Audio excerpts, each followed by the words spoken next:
جو جگہ جگہ موجود ہے اور انوائرمنٹ کے مطابق اس کے وجود کا اظہار بھی ہوتا ہے. ان مذاکرات کی نہ مورل گراؤنڈز ہیں، نہ آئینی اخلاقی ہیں، نہ قانونی ہیں، نہ شرعی اور دینی ہیں. بیس لیس کام ہو رہا ہے.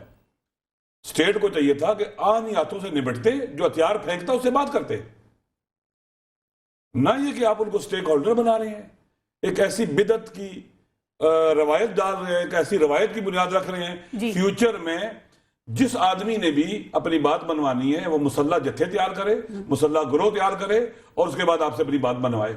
تو اب آپ ان کے مطالبات مان رہے ہیں، پھر جو جیلوں کے اندر 2-3 دن قتل کیے ہوئے بندے بیٹھے ہیں ان کے مطالبات کیوں نہیں مانتے؟ 2-3 دن میں جو مذاکرات شروع ہونے جا رہے ہیں جس سے خوشخبری بھی کہا جا رہا ہے، تو آپ یہ کہنا چاہ رہے ہیں کہ وہ خوشخبری نہ وقتی ہے اور نہ ہی وہ مستقل ہے؟ بیسلیس کام ہے. یہ ایک بڑے وسیع انداز میں کام کرنے کی ضرورت ہے. کون سی کوشش؟ ایک ایسی کوشش جو شرعی نہیں ہے، قانونی نہیں ہے، اخلاقی نہیں ہے، دینی نہیں ہے. مفسدین فی الارض، محاربین، جو باغی ہیں ہمارے دستور اور قانون اور آئین کے، جنہوں نے اسلحہ اٹھایا ہے، جنہوں نے بے گناہوں کو قتل کیا ہے، ہزاروں کے قاتل ہیں.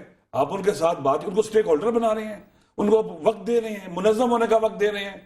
آپ ادھر مذاکرات کر رہے ہیں، وہاں پر کیا ہوا لاڑکانہ میں، کیا ہوا بلوچستان کے شہروں کے اندر، پشاور میں دھماکے ہو رہے ہیں. آپ کو ایک بڑے وسیع انداز میں کام کرنا پڑے گا اور ان کو نشان عبرت بنانا پڑے گا، وگرنہ یہ مسئلہ ہونے والا نہیں ہے. اب دیکھیں یہ کہاں ہے، پاکستان میں یہ کاروائیاں کرتے ہیں، چائنا میں یہ کرتے ہیں، رشیا میں یہ کرتے ہیں، عراق میں یہ کرتے ہیں، شام میں یہ کرتے ہیں، ایران میں یہ کرتے ہیں، حتیٰ یمن، پوری دنیا میں نارتھ افریقہ تک پہنچے ہوئے ہیں. یہ پورا دہشت گردوں کا ایک نیٹ ورک ہے. اس سے نمٹنے کی دوسری بات جو فضل الرحمان صاحب نے کی تھی، میں اس کی تائید کرتا ہوں، مولانا فضل الرحمان نے، کہ ان سے بڑے بڑے گروہ موجود ہیں، ان کو بھی توجہ دینی چاہیے، خالی یہ ایک گروہ نہیں ہے. جی انہوں نے کہا، لیکن کہا جاتا ہے ٹی ٹی پی سب سے بڑی جماعت، ان سے بڑی جماعت انہوں نے کہا ہے، میرے خیال میں ان سے بڑی القاعدہ ہے. ٹھیک، علامہ طاہر اشرفی صاحب آپ کچھ جواب دینا چاہ رہے ہیں علامہ صاحب کو؟ پھر میں ذرا بات رانا صاحب سے کروں. جی علامہ صاحب بڑے محترم ہیں، لیکن میں گزارش، ان کی نظر میں یہ حل ہی نہیں ہے، ہو ہی نہیں سکتا یہ جو کیا جا رہا ہے. بات یہ ہے، یہ تو یہ بھی لوگ کہتے تھے کہ طالبان کبھی مانیں گے ہی نہیں کہ وہ مذاکرات پہ آئیں گے. علامہ صاحب کی بات نہیں کر رہا، یہاں لوگ کہتے تھے کہ وہ آئین پاکستان کے تابع ہو کے مذاکرات نہیں کریں گے. خدا کا واسطہ ہے، امن کے لیے کوشش ہو رہی ہے. اور پھر آپ مجھے بتائیے، وزیر اعظم میاں نواز شریف کو اس قوم نے الیکٹ کیا ہے، تحریک انصاف کو اس قوم نے الیکٹ کیا ہے، پیپلز پارٹی کو اس قوم نے الیکٹ کیا ہے، یہ منتخب ہو کر آئے ہیں. ان کمیٹیوں کا اعلان پارلیمنٹ کے اندر ہوا ہے. اگر یہ سب کچھ ہی غیر آئینی، غیر قانونی، غیر اخلاقی ہو رہا ہے تو پھر اللہ ہی حافظ ہے، پھر کیا بات ہو سکتی ہے؟ جن لوگوں کو پاکستانی قوم نے مینڈیٹ دیا ہے ان لوگوں نے مذاکرات کا فیصلہ کیا ہے. اخلاقیات کے حوالے سے ثابت کریے اخلاقیات ہے، یہ کس آئین کی شک کے تحت ہو رہا ہے، یہ کس دین اور شریعت ضابطے کے تحت ہو رہا ہے؟ یاسر زادہ صاحب، یہ اسی طرح ہو رہا ہے جس طرح لبنان اللہ سے مذاکرات ہوتے ہیں. کس سے؟ یہ جو الیکشن کا جو مینڈیٹ حزب اللہ وہاں کی دہشت گرد جماعت ہے. بڑے احترام کے ساتھ نہیں، حزب اللہ تو وہاں الیکشن لڑتی ہے. علامہ صاحب جی یاسر زادہ صاحب کی ذرا بات سن لیتے ہیں. جی الیکشن کا جو مینڈیٹ ہوتا ہے نا جی، وہ ذرا اور قسم کا ہوتا ہے. یہ ایک میں بیان آپ کو یاد دلاؤں گا. ایک دفعہ جب نیا منتخب ہوا یہ جو Indian prime minister Manmohan Singh, تو انہوں نے ایک بیان دیا کشمیر کے حوالے سے کہ کانگریس کے پاس بھارت کی سرحدوں کو تبدیل کرنے کا کوئی مینڈیٹ نہیں ہے. اس کا مطلب یہ تھا کہ انہوں نے الیکشن اس نعرے پر نہیں لڑا تھا کہ وہ انڈین جو سرحدیں ہیں، بارڈر ہیں، ان کو تبدیل کر سکتے ہیں. اسی طرح پاکستان میں بھی کسی کے یہ مینڈیٹ نہیں ہے کہ وہ ٹیررسٹ گروپس کے آگے اپنی سرزمین سرنڈر کر دیں گے at any cost whatsoever. یہ ہمیں ذرا کلیئر ہونا چاہیے اس بات سے. ہاں یہ مینڈیٹ ضرور ہے کہ آئین میں رہتے ہوئے مذاکرات کریں، بالکل کریں، اور جیسے بھی چاہیں اس کو ایک لیگل کور دے دیں، ایمنسٹی کا اعلان کر دیں، سب کچھ ہے. لیکن پاکستانی سرزمین کو سرنڈر کرنے کا کسی بھی صورت میں مینڈیٹ کسی گورنمنٹ کو نہیں ہوتا. ٹھیک ہے. رانا صاحب طاہر اشرفی صاحب ایک سیکنڈ. رانا صاحب یہ بتا دیجیے گا کہ حکومت جو مذاکرات کرنے جا رہی ہے، مذاکرات کے حوالے سے حکومت کا ٹارگٹ کیا ہے؟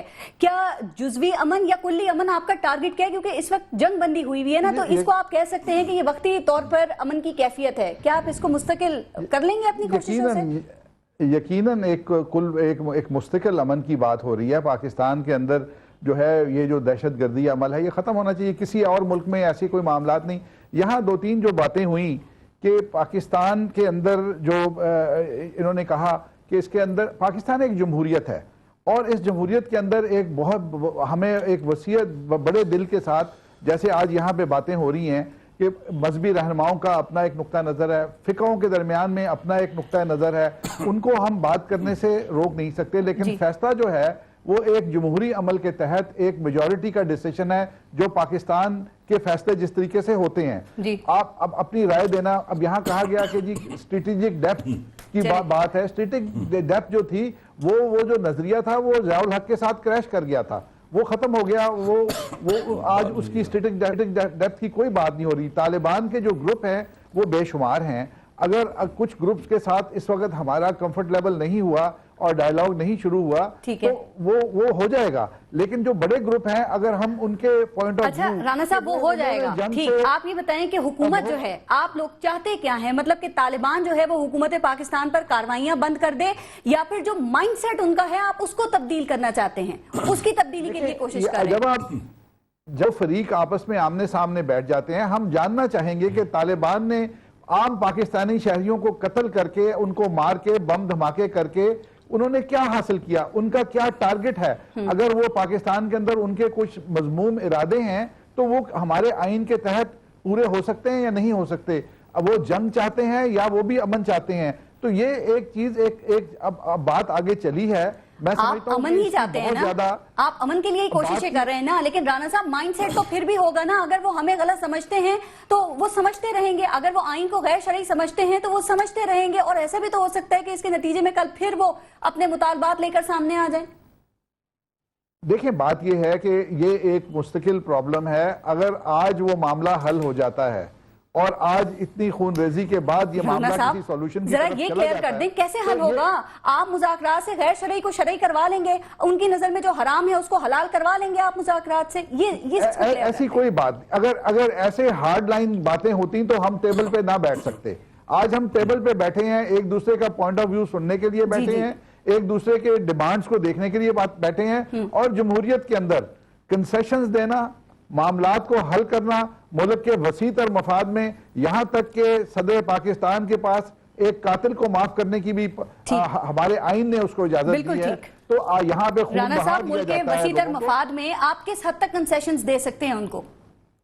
دیکھیں اس کا فیصلہ کو میں اناؤنس کرنے کے لیے نہیں، یہ دونوں سائیڈیں جو ہیں ابھی تو ہمارے پاس وہ پبلک کے پاس، میں تو عوام کا کوئی ریڈ لائنز تو ہوں گی نا، آپ حکومت کے نمائندے بھی ہیں نا، عوام نے بنایا الیکٹ کیا تو آپ حکومت میں ہیں اس وقت، تو کیا ریڈ لائنز کیا ہیں حکومت کی؟ یہ بیفور ٹائم ہے، یہ پری میچور ہے کہ ہم ان چھوٹی چھوٹی چیزوں ہمیں مذاکرات کے عمل کو آگے جانے دینا چاہیے۔ دیکھیں یہاں کہا گیا کہ جی ابھی تک دھماکے ہوئے اور یہ ہوا، دھماکوں میں بڑی واضح کمی آئی ہے، اگر دھماکے ہوئے ہیں تو انہوں نے اس کو ڈس اون کیا ہے، اور اگر کوئی دھماکے ہو رہے ہیں تو کوئی ڈس اون کرنا کافی ہے، جن کی تلاش ہو رہی ہے۔ یہ ذرا یہ جو بات ہے نا جی ڈس اون کرنے والی اور کمی والی، I'm sorry یہ بہت میں سمجھتا ہوں غلط فہمی ہے۔ دیکھیں آپ کا ڈسٹرسٹ لیول ہے، آپ کا رائٹ ہے کہ آپ ڈسٹرسٹ کریں۔ ایک سیکنڈ جی آصف مرزادہ صاحب، ایک انسانی جان بھی اتنی ہی قیمتی ہے، ٹھیک ہے؟ یہ ہمیں اصل میں بدقسمتی یہ ہے کہ جو اسٹیٹ کا جو تھریش ہولڈ لیول ہے جی وہ اس قدر اوپر چلا گیا ہے، چلیں آپ کہہ لیں کہ جس روز دھماکے میں 2-3 بندے مرتے ہیں یا ٹارگٹ کلنگ میں 4-5 لوگ مرتے ہیں تو ہم سمجھتے ہیں کہ بہت امن رہا پورے ملک میں، اور جو روزمرہ کی ڈکیتیاں ہیں وہ تو خیر کسی کھاتے میں نہیں۔ یہ بدقسمتی سے وائلنس اتنا شدید ہوا ہے اس ملک میں پچھلے 10 سال سے، جو تھریش ہولڈ لیول ہے وہ اتنا چلا گیا اسٹیٹ کا۔ اور دوسری بات یہ ہے کہ آئیڈیل پوزیشن میں اور پریکٹیکل پوزیشن میں فرق ہونا چاہیے۔ ڈس اون کرنے والی بات جو ہے نا، ڈس اون کرنے والی بات کوئی ڈس اون نہیں کر رہا، بڑی افسوسناک بات ہے یہ، اگر ڈس اون کوئی ڈس اون نہیں کر رہا آئیڈیل پوزیشن میں اور پریکٹیکل پوزیشن میں۔ یاسر پیرزادہ صاحب آپ کو حکومت کا فوکس کس پہ لگ رہا ہے ابھی؟ یہ وقتی حل کی طرف جا رہے ہیں یا یہ مستقل حل کے لیے ان کے مائنڈ سیٹ کو تبدیل کرنا چاہ رہے ہیں تاکہ ہم لوگ میں مسلمان تو کافر کی بحث سے نکل جائیں؟ وقتی حل کے لیے یاسر پیرزادہ صاحب جی یہ آپ کا سوال بڑا ویلڈ ہے، کیونکہ جب بھی اس طرح کے گروہوں سے مذاکرات کی بات ہوتی ہے تو اس میں 2 طرح کے جو ہے نا گروہ ہوتے ہیں، ایک وہ ہوتے ہیں جن کو ہم نہلسٹ کہتے ہیں، یعنی کہ وہ ایبسولوٹزم میں قائل ہوتے ہیں، وہ انہیں وائلنس ہی کرنا ہوتا ہے کم وقت میں، ان کا ایجنڈا ایسا ہوتا ہے کہ جس کو آپ کسی صورت مان نہیں سکتے۔ اور دوسرے وہ ہوتے ہیں جنہوں نے آرمڈ اسٹرگل اس لیے شروع کی ہوتی ہے کیونکہ زیادہ تر وہ لوگ ہوتے ہیں جو کہ ٹیررسٹ موومنٹس میں ہوتے ہیں، یا ان کی جو پولیٹیکل رائٹس ہوتی ہیں وہ مانی نہیں جا رہی ہوتی ود ان دا سسٹم، اس لیے وہ اپنی پریزنس کو شو کرنے کے لیے عام اسٹرگل کرتے ہیں. ہم نے بدقسمتی سے جو پہلی والی مثال ہے نا اس کا سامنا ہے، اور اسی لیے میں یہ بار بار بات کہتا ہوں کہ وہ اس مثال کے ہوتے ہوئے یعنی جو ایبسولوٹ قسم کے جو لوگ ہوتے ہیں بالکل وائلنس میں بلیو کرتے ہیں، ان کے ساتھ آپ جب نیگوشیٹ کریں گے بھی تو میرا نہیں خیال کہ آپ الٹیمیٹلی پیس لے لیں گے. وقتی طور پہ شاید آپ حاصل کر سکیں، لیکن جو آپ کا سوال ہے نا کہ الٹیمیٹلی امن حاصل کرنا وہ بہت مشکل، تقریباً ناممکن ہوتا ہے. علامہ طاہر اشرفی صاحب، کس حد تک یاسر پیرزادہ صاحب کی بات سے آپ ایگری کریں گے؟ اور ساتھ ساتھ دیکھیں کہا جا رہا ہے کہ جو مائنڈ سیٹ کو تبدیل کرنے والا قدم ہے نا وہ ایک بہت اہم قدم ہے، اور یہ بھی کہا جاتا ہے کہ اس کے لیے ضروری ہے کہ پھر جو مدارس ہیں ان کے لیے کام کرنا ہوگا. لیکن وفاق المدارس کہتا ہے کہ اگر مدارس جو ہیں ان کی طرف دیکھا، انہیں چھیڑنے کی کوشش کی گئی تو پھر اعلان جنگ ہوگا. تو پھر مسئلہ کیسے حل ہوگا؟ دیکھیے، پہلی درش یہ ہے کہ ابھی ہم بڑی ابتدا میں ہیں. اللہ کرے یہ معاملات اپنی تکمیل کو پہنچے، یہ امن کا عمل اپنی تکمیل کو کامیابی سے اللہ کرے. ہماری ایک ہی خواہش ہے، وہ ہے امن. جی. اور اس کے لیے بڑی واضح بات ہے، ابھی جیسے کہا گیا کہ زمین سرنڈر کر دی جائے، یا پاکستان کا ایک ایک انچ بھی جو ہے وہ ہم سب کے لیے اپنے بچوں، اپنی جانوں سے زیادہ قیمتی ہے.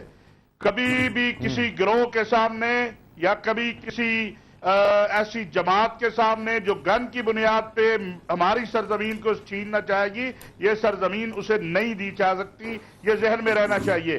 بات ہو رہی ہے آئین پاکستان کے تحت، کہا بات آئین پاکستان کے تحت ہو رہی ہے.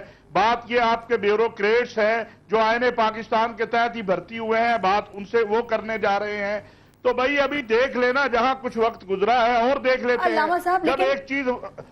جب ایک چیز واضح ہو گئی کہ جو امن کی بات کرے گا اس سے امن کی بات کی جائے گی، جو تشدد کی بات کرے گا اس سے اسی زبان میں بات کی جائے گی. وزیر اعظم اس بات کو بار بار کہہ چکے ہیں. علامہ صاحب، جو پیس نیگوشیٹر ہیں جب وہی اعلان جنگ کی بات کر دیں کہ مدارس کو اگر چھیڑا جائے گا تو اعلان جنگ ہوگی، تو میں اس پہ آپ سے سوال پوچھ رہی تھی. دیکھیں بات سنیں، یہ دوسری بات ہے جو مدارس کی بات ہے. دیکھیے میں اس میں صرف اتنی عرض کروں گا کہ مدارس عربیہ جو ہیں وہ خواہ دیوبندیوں کے ہوں، بریلویوں کے ہوں، اہل حدیثوں کے ہوں، شیعہ کے ہوں، وہ اس وقت اس ملک کے اندر دین کی، ملک کی، اسلام کی خدمت کر رہے ہیں. اگر حکومت کو کوئی اعتراض ہے، ویسے آج چوئی نثار صاحب نے کلیئر کر دیا ہے کہ ہم کوئی مدارس کے خلاف پالیسی نہیں لا رہے، کوئی ہم کریک ڈاؤن نہیں کرنے جا رہے. اس کے بعد میں مطلب قومی سلامتی پالیسی پر عمل نہیں ہوگا. ٹھیک ہے، مجھے ایک بریک کی طرف جانا ہے. ایک منٹ مجھے مکمل کر لینے دے. قومی سلامتی پالیسی میں کوئی ایسا نقطہ نہیں ہے کہ جس سے کوئی مدارس کو خطرہ ہو. اور اس کی فنڈنگ کے حوالے سے بات ہے، واضح لاہے عمل موجود ہے. فنڈنگ کے حوالے سے، نصاب کی چیکنگ کے حوالے سے، اور ان کو جدید تقاضوں پہ ہم آہنگ کرنے کے حوالے سے، یہ ساری باتیں نیشنل سیکورٹی کاؤنسل میں. اب آپ سن لیجئے، مدارس میں جدید تعلیم بھی دی جا رہی ہے، مڈل ہے، میٹرک ہے، ایف اے ہے. فنڈنگ میں کہتا ہوں، میں آپ کو بڑی ذمہ داری سے کہتا ہوں، میں آپ کو بڑی ذمہ داری سے کہتا ہوں، ہر مدرسے کا آڈٹ ہوتا ہے. اور بطور سربراہ تحریک کے تحفظ مدارس دینیہ میں کہتا ہوں اگر کوئی مدرسہ ایسا ہے جس کو باہر سے فنڈنگ آ رہی ہے اور اس کے شواہد قومی سلامتی پالیسی مسترد کرنے کی ضرورت کیا تھی؟ علامہ صاحب، علامہ ناصر عباس صاحب، ذرا اس پر آپ کامنٹ کرتے ہیں. بریک کا ٹائم ہو رہا ہے. میرے خیال میں ہمیں صاف اور شفاف رہنا چاہیے. مدارس کے جو وفاق ہیں خود کہنا چاہیے حکومت کو، آئیں دیکھیں ہمارے مدرسوں کو، چیک کریں، اسکریننگ کریں. اگر آپ کو کوئی دہشت گرد ملتا ہے پکڑ کے اس کو لے جائیں. ہمیں اپنا آڈٹ کرانا چاہیے، اپنے مالیات کو شفاف رکھنا چاہیے، اور پھر یہ چیک رکھنا چاہیے اگر باہر سے کسی بھی مدرسے کو، کسی حکومت سے کوئی بھی مملکت کسی مدرسے کو فنڈ دے رہی ہے تو اس مدرسے کو بند کرنا چاہیے. اگر کسی حکومت نے دینی ہے تو ہماری حکومت کے ذریعے لوگوں مدرسے کو فنڈ دے، ڈائریکٹ فنڈ دینا بند کروایا جائے. اتنے ہزاروں کی تعداد میں مدارس جو ہیں اس طرح سے چلنا، 20-30 لاکھ کی بورڈنگ اور لاجنگ، یہ سادہ کام نہیں ہے. فنڈ کی بات کریں، وہ سعودی جو منسٹر ہے وہ جا کے وفاق المدارس کی کانفرنس سے خطاب کرتے ہیں. آپ تو صرف فنڈ کی بات کر رہے ہیں، چونکہ کہا جا رہا ہے نا ان کا بھی کوئی انٹرسٹ نظر آ رہا ہے. میرے خیال میں ہمارے ملک کے اندر ہر قسم کی مداخلت کو ہمیں روکنا پڑے گا.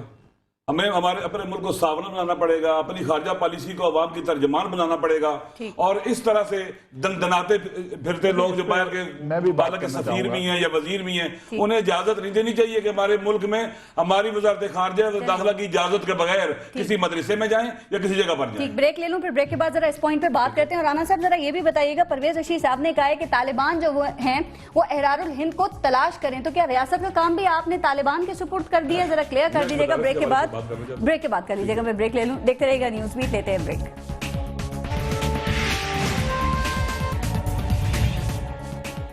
اچھا رانا صاحب، آپ مدارس کے حوالے سے بات کرنا چاہ رہے تھے، پھر رانا صاحب سے ذرا احرار الہند کی بات کریں گے۔ جیسا کہ وفاق المدارس کے اجلاس میں، یہ مدارس کا اجلاس تھا، احتجاجی اجلاس تھا، سعودی وزیر کو وہاں پہلی بات ہے خود نہیں جانا چاہیے تھا، ہماری حکومت کو اجازت نہیں دینی چاہیے تھی، اگر بغیر اجازت کیا گیا تو ہماری حکومت کو پوچھنا چاہیے تھا، وزارت خارجہ کو پوچھنا چاہیے تھا تم کیوں گئے ہو۔ پھر جو لوگ جلسہ کر رہے تھے احتجاجی جلسہ، ان کو بلانا نہیں چاہیے تھا اس کے اندر اس کو۔ میرے خیال میں یہ بدعتیں ہیں، ان کا راستہ میں روکنا پڑے گا۔ ایک 20 کروڑ عوام کا ایٹمی ملک اتنا کمزور ہو جائے کہ جو جس کا دل چاہے یہاں کرے اور کوئی اس کو پوچھنے والا نہ ہو۔